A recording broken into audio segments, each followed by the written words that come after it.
राधे राधे प्रिय भक्तों, श्री कृष्ण दासी शिवने चैनल में एक बार फिर से आपका स्वागत है। और मैं आपसे माफ़ी मांगना चाहती हूँ क्योंकि मैं 2 दिनों से वीडियो अपलोड नहीं कर पा रही हूँ। लेकिन आज मैं आप लोगों के लिए खास वीडियो लेकर आई हूँ जो कि है माघ महीने के बारे में। तो माघ माह आरंभ हो चुका है और कल्पवास का महत्व क्या है और माघ महीने की महिमा क्या है वो आज मैं इस वीडियो में आप लोगों को बताने वाली हूँ। तो वीडियो को लास्ट तक ज़रूर देखें और ज़्यादा से ज़्यादा शेयर ज़रूर करें। और अगर आप चैनल पर नए हैं तो चैनल को सब्सक्राइब करें, बेल आइकन को प्रेस भी करें ताकि सनातन धर्म से जुड़ी वीडियोज़ मैं आपको तक पहले पहुंचा पाऊँ। तो चलिए शुरू करते हैं वीडियो को। तो प्रिय भक्तों, मोक्ष प्रदान करने वाला माघ स्नान पौष पूर्णिमा से आरंभ होकर माघ पूर्णिमा को समाप्त होता है। माघ मास का स्नान कुछ इलाकों में तो सूर्य के दक्षिणायन से उत्तरायण में आते ही पानी मकर यानी मकर संक्रांति के दिन से शुरू हो जाता है, लेकिन अधिकतर स्थानों पर इसकी शुरुआत पौष पूर्णिमा के दिन से होती है।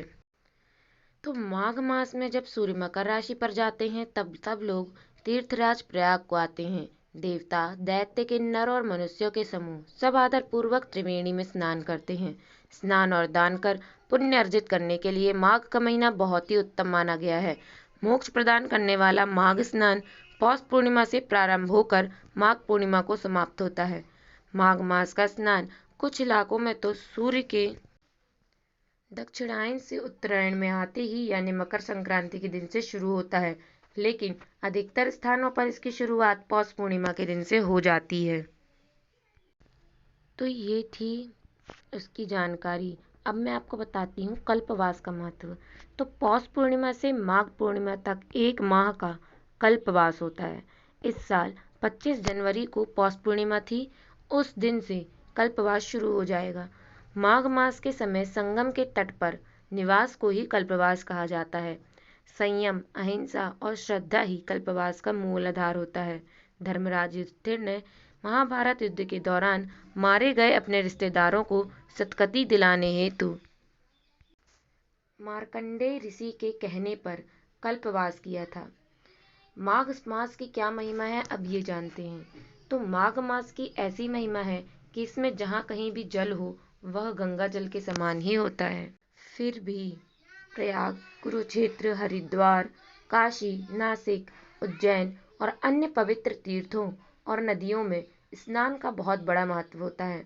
माघ स्नान करने वाले मनुष्यों पर भगवान विष्णु प्रसन्न रहते हैं और उन्हें सुख, सौभाग्य, धन, संतान, मोक्ष प्रदान करते हैं। और यदि सकाम भाव से माघ स्नान किया जाए तो उसे मनोवांछित फल की सिद्धि प्राप्त होती है और निष्काम भाव से स्नान आदि करने पर वह मोक्ष वाला होता है, ऐसा शास्त्रों में कहा गया है। मत्स्य पुराण के में वर्णन आया है कि माघ महीने में गंगा, यमुना, सरस्वती के संगम में स्नान करने से 10 तीर्थों के 10 सहस्त्र कोटि तप का पुण्य प्राप्त होता है। ऐसे पुण्य क्षेत्र में जो स्नान दान आदि के फल हैं वे अन्य कहीं नहीं प्राप्त हो सकते हैं। इसी कारण यह विश्व में अन्य तीर्थों से सबसे विशिष्ट तीर्थ माना गया है। मत्स्य पुराण का कथन है कि माघ माह में जो व्यक्ति ब्रह्मवैवर्त पुराण का दान करता है उसे ब्रह्मलोक की प्राप्ति होती है। तो चलिए अब हम आपको बताते हैं माघ माह के व्रत और त्योहारों के बारे में। तो माघ माह के दौरान कृष्ण पक्ष में संकट चौथ यानी गणेश चतुर्थी व्रत, सटतिला एकादशी और मौनी अमावस्या आती है। तो शुक्ल पक्ष में वरतिलुक कुंद विनायक चतुर्थी, वसंत पंचमी, शीतला षष्ठी, रथ अचला सप्तमी, जया एकादशी व्रत और माघी पूर्णिमा जैसे पर्व आते हैं। मकर संक्रांति 14 जनवरी से ही देवों के दिन शुरू हो जाते हैं। उत्तरायण शुरू होता है। गंगा पुत्र भीष्म ने अपनी देह का त्याग उत्तरायण में ही किया था। तो ये थी संपूर्ण जानकारी कल्पवास के बारे में, माघ महीने के बारे में और माघ महीने में किए गए स्नान के पुण्यों के बारे में। तो आपको भी इसे फॉलो ज़रूर करना चाहिए क्योंकि ये महीना जो उत्तरायण से लेके अब तक का जो पूर्णिमा से पूर्णिमा तक का कल्पवास का महीना है बहुत ही पुण्यदायी है। इसमें हम भगवान के स्मरण मात्र से ही तर जाते हैं, लेकिन हमें पवित्र नदियों में स्नान करके जो शांति मिलती है, जो सुख प्रदान होता है, वो हमें और कहीं प्राप्त नहीं होता।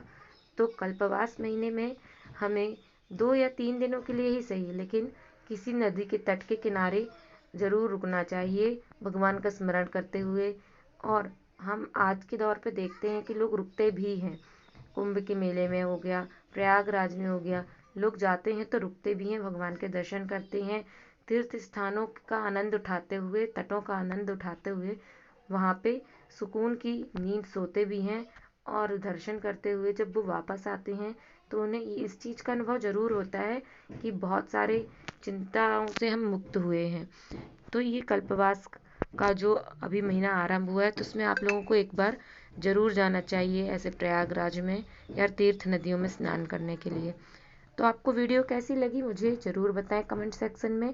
अगर वीडियो अच्छी लगी हो तो ज़्यादा से ज़्यादा शेयर करें, चैनल पर नए हैं तो सब्सक्राइब कर लें, और अगर पहले से सब्सक्राइबर हैं तो अवॉइड करें। आज के लिए बस इतना ही, मिलते हैं हमारे नेक्स्ट वीडियो में। तब तक के लिए राधे राधे, जय श्री कृष्ण।